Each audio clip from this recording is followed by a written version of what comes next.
Assalamualaikum sahabat-sahabat yang dirahmati Allah. Hari ini saya akan menceritakan pemulung menemukan nenek kaya. Pas ditolong semua syok ternyata dia. Pagi itu, kota Blitar diselimuti kabut tipis. Langit masih terlihat suram meski matahari mulai naik.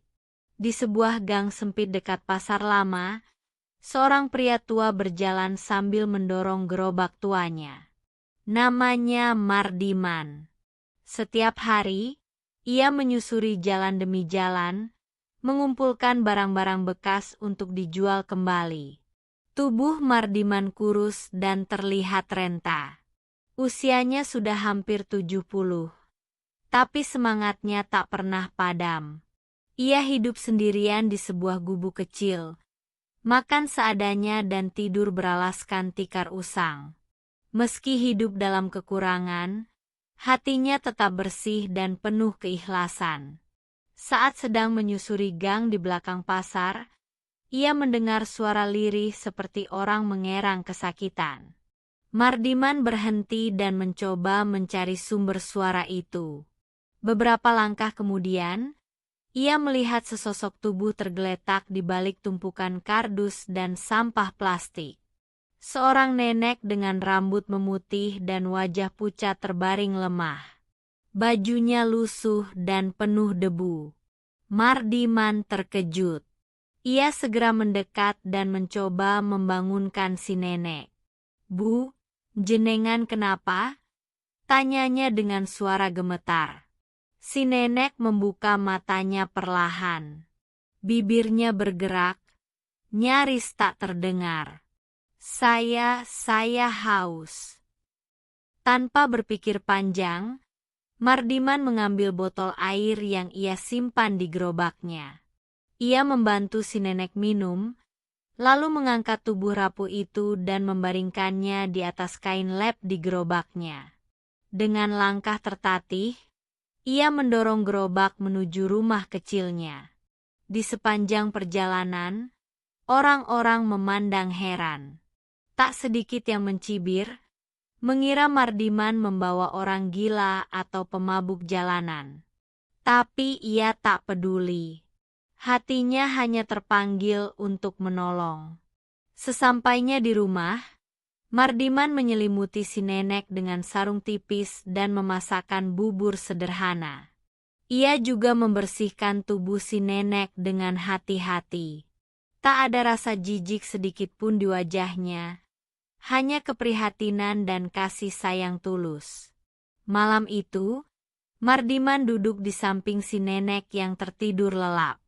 Hatinya bertanya-tanya, siapa gerangan wanita tua ini? Dari mana asalnya? Kenapa bisa tergeletak sendirian di antara tumpukan sampah? Namun yang belum ia tahu, pertemuan ini akan mengubah hidupnya untuk selamanya. Pagi menyapa dengan sinar lembut yang menembus celah-celah atap rumah Mardiman yang bocor. Di dalam ruangan kecil itu, si nenek mulai menggeliat pelan. Matanya membuka perlahan, memandang langit-langit yang dipenuhi sarang laba-laba. Sesaat kemudian, ia menoleh ke arah lelaki tua yang tertidur di lantai dengan posisi duduk, bersandar pada dinding kayu lapuk. Ketika Mardiman terbangun dan melihat si nenek sudah sadar, wajahnya langsung berseri. "Bu, jenengan sudah bangun." "Alhamdulillah," ucapnya sambil menyodorkan air hangat. Namun, si nenek tampak kebingungan. Matanya menerawang. "Ini, di mana?" Suaranya pelan dan parau. "Ini rumah saya, Bu. Saya Mardiman. Jenengan saya temukan kemarin di dekat pasar, tergeletak lemah. Saya bawa ke sini." Si nenek mencoba duduk, namun tubuhnya masih lemas. Ia memejamkan mata sejenak, lalu menatap Mardiman dengan penuh tanda tanya. Saya. Siapa saya? Mardiman mengernyit. Loh, jenengan gak ingat. Si nenek menggeleng pelan. Tangannya gemetar saat menyentuh dadanya sendiri, seolah mencari sesuatu yang bisa mengingatkannya siapa dirinya. Tak ada nama, tak ada kenangan, hanya kekosongan. Hari itu, Mardiman mencarikan nenek itu pakaian bersih dari tumpukan barang sisa yang ia temukan beberapa hari lalu. Ia menyisir rambutnya, menyuapinya makan, dan membersihkan luka kecil di kakinya. Semuanya ia lakukan dengan sabar, meski ia sendiri hanya punya sedikit untuk bertahan hidup. Sejak hari itu, si nenek tinggal bersama Mardiman. Ia diberi nama panggilan, Buminah, oleh Mardiman, karena tak ada satupun informasi tentang siapa dirinya. Warga sekitar awalnya curiga, namun karena melihat ketulusan Mardiman, mereka lama-lama tak ambil pusing. Namun, setiap malam, Mardiman sering melihat Buminah termenung menatap langit. Ada kesedihan dalam sorot matanya, seakan ada sesuatu yang besar sedang ia lupakan. Kadang ia bergumam dalam tidur, menyebut nama seseorang yang tak jelas. Arman, jangan tinggalkan ibu. Nama itu terus terulang, malam demi malam. Hingga Mardiman mulai merasa ada sesuatu yang tidak biasa tentang masa lalu wanita itu. Sudah seminggu lebih Buminah tinggal bersama Mardiman. Hari-hari mereka diisi dengan rutinitas sederhana. Mardiman tetap mengais barang bekas di sekitar kota, sementara Buminah mulai terbiasa dengan kehidupan baru meski ingatannya belum kembali. Tapi Mardiman tahu, di balik wajah ramah dan senyum lembutnya, Buminah menyimpan sesuatu yang belum terungkap. Suatu sore, ketika Mardiman baru pulang dari tempat pembuangan akhir dengan karung setengah penuh, ia melihat Buminah duduk termenung di depan rumah. Di tangannya, tergenggam sebuah benda kecil yang berdebu. Itu adalah bingkai foto tua yang sudah tergores. Bu, jenengan nemu apa itu? Tanya Mardiman sambil meletakkan karungnya. Buminah menatapnya lama. Aku tidak tahu. Tapi wajah ini terasa dekat. Tangannya gemetar saat menunjuk sosok pria muda dalam foto tersebut. Mardiman segera mengambil bingkai itu dan mengelapnya perlahan. Terlihat jelas seorang pria muda berdiri dengan setelan jas rapi di samping wanita berkerudung yang sedang mengandung. Di sudut bingkai, tercetak samar nama studio foto yang berada di Surabaya. Ini mungkin keluargamu, Bu. Mungkin suamimu, atau anakmu. Buminah menggeleng pelan, matanya berkaca-kaca. Aku tidak tahu, tapi aku merasa pernah berdiri di tempat itu, pernah memegang tangan lelaki itu. Mardiman terdiam. Di hatinya mulai muncul tekad untuk membantu Buminah menemukan masa lalunya, siapapun dia sebenarnya. Keesokan harinya, Mardiman nekat pergi ke studio foto itu. Meski ia harus menempuh jarak yang jauh dengan berjalan kaki dan naik angkutan umum, ia tak peduli. Semua demi satu harapan, membuka sedikit tirai masa lalu Buminah.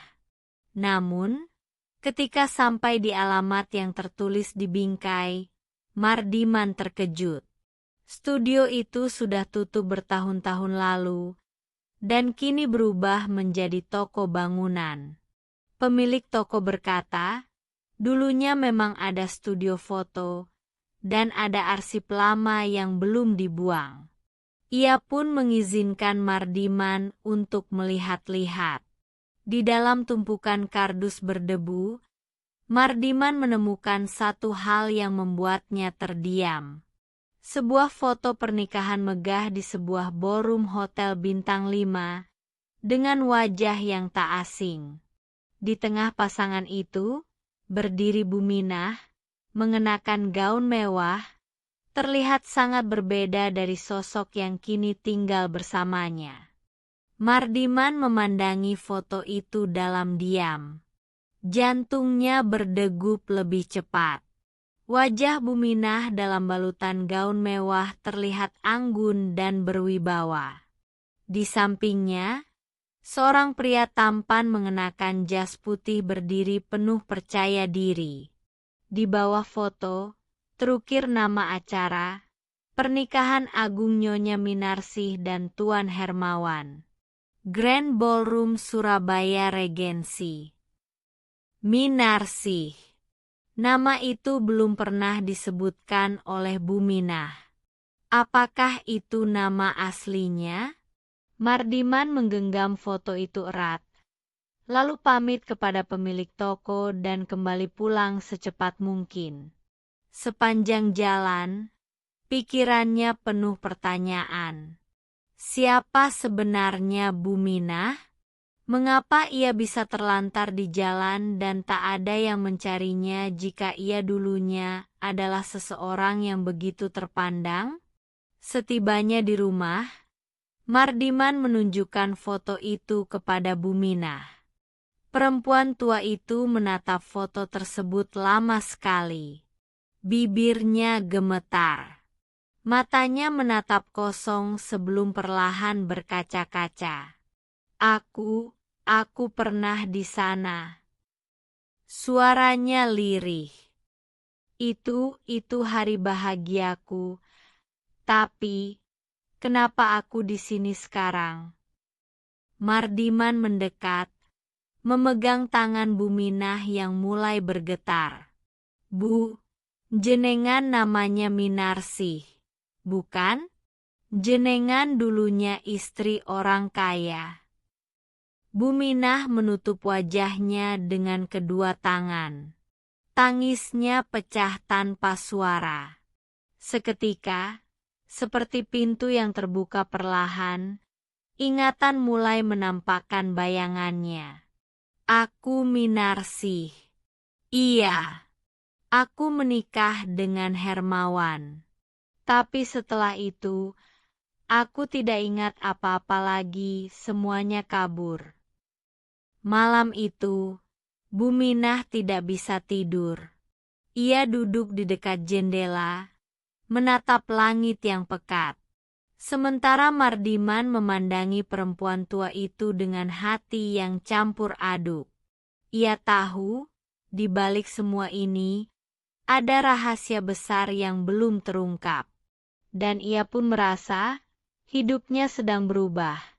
Seiring dengan terkuaknya sedikit demi sedikit masa lalu orang asing yang kini ia anggap sebagai ibunya sendiri. Namun, semua pertanyaan itu belum terjawab. Siapa Hermawan? Mengapa Buminah bisa terlunta-lunta di jalan tanpa ada yang mencarinya? Dan kenapa semua ini terasa seperti bagian dari sesuatu yang lebih besar dari yang terlihat? Keesokan paginya, Mardiman berangkat ke Surabaya. Ia merasa ada sesuatu yang harus ia temukan. Ia ingin menggali lebih dalam tentang Minarsih dan Hermawan. Ia membawa foto pernikahan itu sebagai petunjuk satu-satunya. Di dalam hatinya, ada dorongan kuat untuk membantu Buminah mengembalikan masa lalunya. Sesampainya di Surabaya, ia menuju hotel yang tertera di foto. Bangunan itu masih berdiri megah. Di bagian lobi, ia menunjukkan foto itu kepada salah satu staf tua yang bekerja di sana.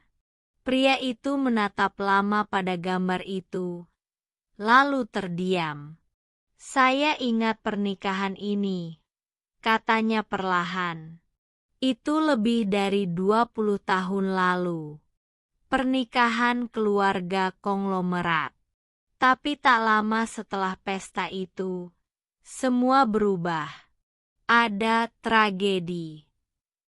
Mardiman menelan ludah. Tragedi apa, Pak? Hermawan meninggal seminggu setelah pernikahan. Katanya kecelakaan mobil, tapi gosipnya bukan kecelakaan biasa. Setelah itu, Nyonya Minarsih menghilang. Semua orang mengira dia pindah ke luar negeri karena terlalu sedih. Mardiman tertegun. Semuanya mulai masuk akal. Tapi bagaimana mungkin Minarsih bisa berakhir di jalanan tanpa seorang pun mencarinya? Dan kenapa tidak ada berita apapun? Ia pun mencari alamat keluarga Hermawan. Dengan bantuan orang-orang sekitar, akhirnya ia menemukan kawasan elit yang konon pernah menjadi tempat tinggal keluarga besar itu. Namun, rumah mewah itu kini kosong dan terbengkalai. Pintu pagar ditutup rapat, tapi ada celah kecil yang bisa dilewati. Mardiman nekat masuk. Ia melangkah perlahan, melewati taman yang dipenuhi ilalang, menuju pintu utama. Ia mengetuk, meski tahu tak akan ada yang menjawab. Tapi saat ia hendak berbalik, tiba-tiba sebuah suara terdengar dari dalam rumah. "Siapa kamu?" Seorang perempuan paruh baya muncul dari balik jendela lantai atas. Wajahnya tajam dan matanya waspada. Mardiman segera mengangkat foto itu tinggi-tinggi. "Saya mencari kebenaran tentang Bu Minah, atau lebih tepatnya, Nyonya Minarsih." Wanita itu terdiam. Wajahnya memucat. "Kau, dari mana kau dapat foto itu?" Suaranya melemah. "Saya merawat Bu Minah sekarang. Dia tinggal bersama saya di Blitar. Saya ingin tahu apa yang sebenarnya terjadi." Hening menyelimuti suasana. Lalu, pintu besar rumah itu terbuka perlahan. Perempuan itu berdiri di ambang pintu. Wajahnya masih sulit dibaca. "Kalau begitu, masuklah. Sudah saatnya seseorang tahu cerita yang sebenarnya." Langkah Mardiman terasa berat saat ia masuk ke dalam rumah tua itu. Di balik kemegahannya yang memudar, suasana dalam rumah terasa mencekam dan penuh kenangan masa lalu yang tak terucapkan. Perempuan parubaya itu menuntunnya ke ruang tamu, lalu duduk di kursi tua sambil menghela napas panjang. "Aku Sumarni.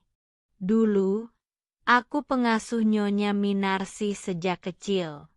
Aku tahu semua yang terjadi, tapi aku juga terpaksa bungkam." Mardiman mendengarkan dengan seksama, tubuhnya sedikit tegang. Setelah pernikahan mereka, Hermawan mulai menunjukkan sisi gelapnya. Dia bukan pria lembut seperti yang dilihat orang banyak. Ia keras, kejam, dan terlibat banyak urusan gelap keluarga. Minarsih sangat mencintainya, tapi dia sering disakiti, baik secara fisik maupun batin. Sumarni menunduk. Suaranya bergetar saat melanjutkan. Suatu malam, mereka bertengkar hebat. Hermawan menuduh Minarsih membocorkan rahasia bisnis keluarga pada pesaing. Padahal itu bohong. Itu hanya alasan dan malam itu Hermawan tewas. Semua orang bilang itu kecelakaan. Padahal ada orang suruhan keluarga yang mengaturnya. Mardiman terbelalak. Lalu, kenapa Minarsih justru hilang? Karena dia tahu terlalu banyak. Keluarga Hermawan menganggapnya ancaman. Mereka menculiknya, membawanya ke rumah peristirahatan yang jauh dari kota. Dia dijaga dan dikurung, diberi obat hingga lambat laun pikirannya mulai kabur. Tapi suatu hari, Minarsih kabur. Sejak itu tak ada yang tahu kemana dia pergi. Sumarni menarik napas dalam, matanya berkaca-kaca. Aku pernah mencarinya diam-diam, tapi selalu gagal. Dan sekarang kau datang membawakan kabar bahwa dia masih hidup. Mardiman menunduk. Hatinya campur aduk. Cerita ini begitu gelap dan tak masuk akal. Tapi semua potongan mulai menyatu. Ia kemudian menunjukkan foto-foto terbaru Buminah saat mereka mengumpulkan barang rongsokan bersama. Sumarni menangis melihatnya. Allah, betapa jauhnya dia jatuh.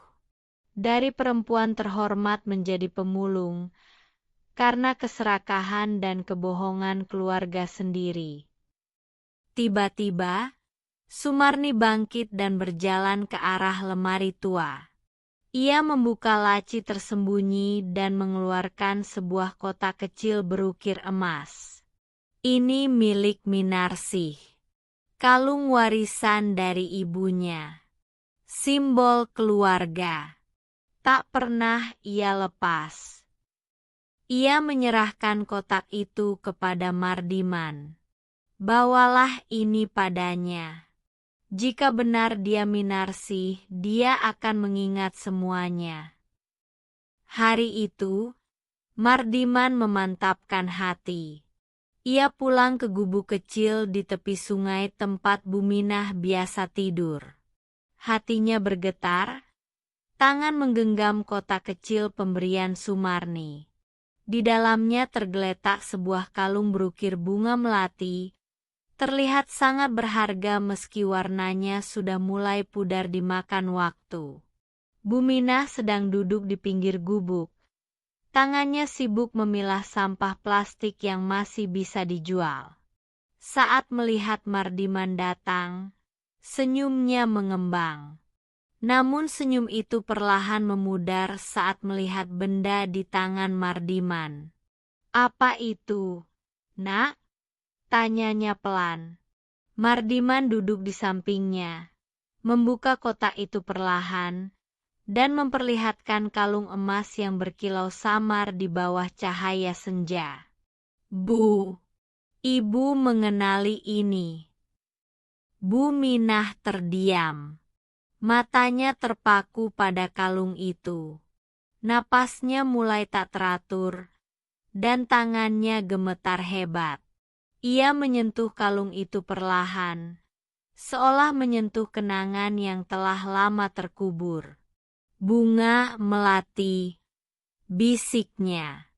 Ibuku yang memberikannya saat aku menikah. Mardiman menahan napas. Ibu ingat sesuatu. Buminah mengangguk pelan, lalu menutup matanya. Air mata mulai mengalir di pipinya. Tangis yang selama ini ia pendam, akhirnya pecah. Namaku, Minarsih. Aku dulu tinggal di rumah besar. Hermawan suamiku. Dia. Tubuhnya mulai goyah. Mardiman dengan sigap menopangnya. Tangis itu berubah menjadi isak pilu yang dalam, seakan seluruh beban hidup selama bertahun-tahun tumpah dalam satu momen.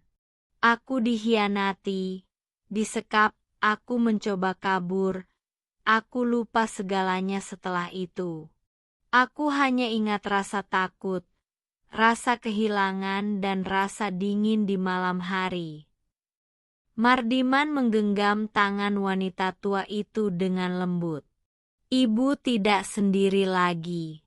Saya di sini. Saya akan bantu ibu. Mata Buminah, atau Minarsih, menatap Mardiman penuh syukur. Namun ada satu keraguan dalam sorot matanya. Mereka takkan membiarkanku hidup. Nak, kalau mereka tahu aku masih hidup. Mardiman mengangguk, menyadari bahwa kebenaran yang baru saja terkuak ini bisa berbahaya. Tapi baginya, Buminah bukan sekadar pemulung lagi. Ia adalah seorang perempuan kuat yang pantas mendapatkan keadilan. Setelah ingatan Buminah pulih, Mardiman tahu, waktu untuk berdiam diri telah habis. Ia menghubungi Sumarni secara diam-diam dan menceritakan segalanya. Sumarni yang mendengar pengakuan Buminah langsung menangis. Ia ingat cerita almarhumah ibunya tentang adik kandungnya, Minarsih, yang hilang puluhan tahun lalu setelah menikah dengan seorang pengusaha bernama Hermawan. Jadi selama ini beliau masih hidup dan tinggal di jalanan seperti ini. Suara Sumarni tercekat. Sumarni, saya ingin membantu beliau mendapatkan keadilan. Tapi saya tidak tahu harus mulai dari mana, ujar Mardiman dengan nada tegas. Sumarni tidak butuh waktu lama untuk mengambil keputusan. Ia mengajak Mardiman menemui pengacara yang pernah menangani kasus warisan keluarga mereka. Semua bukti mulai dikumpulkan. Kalung bunga melati, dokumen-dokumen lama, bahkan saksi dari masa lalu yang masih hidup, semuanya dikejar dengan gigih. Namun rencana itu tidak berjalan semulus yang mereka harapkan. Saat Mardiman dan Sumarni mengunjungi rumah keluarga Hermawan, mereka dihadang oleh pengawal keamanan. "Maaf, kalian tidak boleh masuk," ucap salah satu dari mereka sambil menatap tajam. Mardiman melangkah maju. "Kami tidak ingin membuat masalah. Kami hanya ingin bicara dengan Pak Hermawan." Pengawal itu menggeleng. Beliau sedang tidak menerima tamu. Sumarni menatap Mardiman dengan pandangan penuh tekad. "Kita bisa cari jalur hukum. Kita bawa ini ke pengadilan." Dalam waktu singkat, kabar soal kemunculan Minarsih mulai beredar di kalangan keluarga besar Hermawan.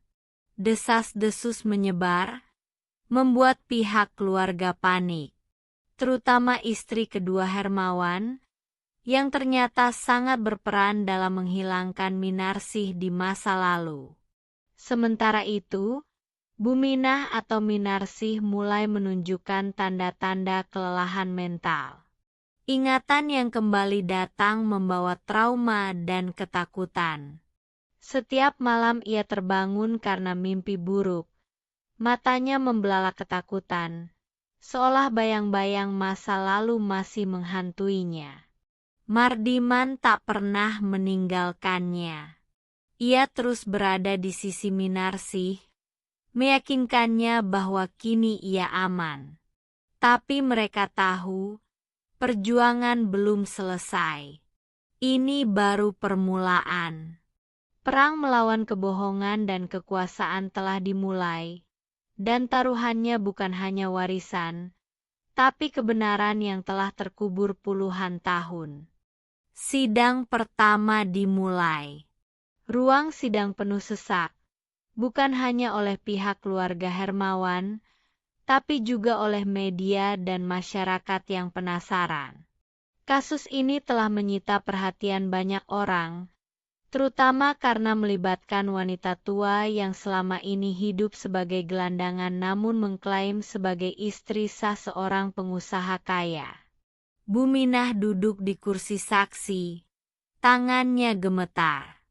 Mardiman berdiri di sampingnya, memberi semangat lewat genggaman tangan yang hangat. Di seberang ruangan, Hermawan tampak pucat, wajahnya menyimpan kegelisahan yang sulit disembunyikan. Yang mulia, kami memiliki bukti bahwa Ibu Minarsih adalah istri sah terdakwa. Hermawan, ucap pengacara dengan suara lantang.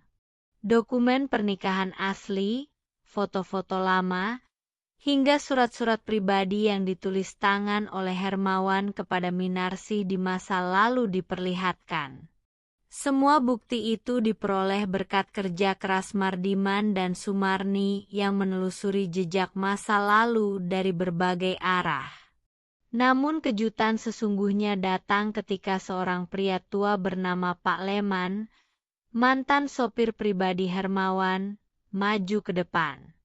Saya menyaksikan sendiri bagaimana Ibu Minarsih dipaksa pergi dari rumahnya. Dia dibius, lalu dibawa pergi dengan mobil malam-malam. Istri kedua Pak Hermawan yang memerintahkan itu. Suara gemuruh langsung memenuhi ruang sidang. Hakim mengetuk palu, meminta ketertiban. Hermawan yang awalnya diam, akhirnya angkat bicara. Suaranya lirih namun cukup terdengar oleh seluruh ruangan. Semua itu benar.